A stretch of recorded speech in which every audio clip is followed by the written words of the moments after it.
ఇవి కూడా అలాగే ఫ్రై చేసుకుందాము. ఇవి కూడా చక్కగా వేగిపోయాక ఇవి కూడా తీసుకొని పక్క పెట్టేసుకుందాము. అన్నీ అయిపోయాయి కదా.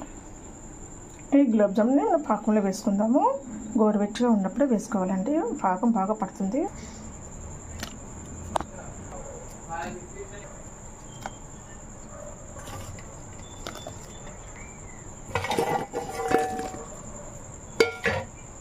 ఒకసారి అంతా కలిపేసుకుందాం ఇలాగా.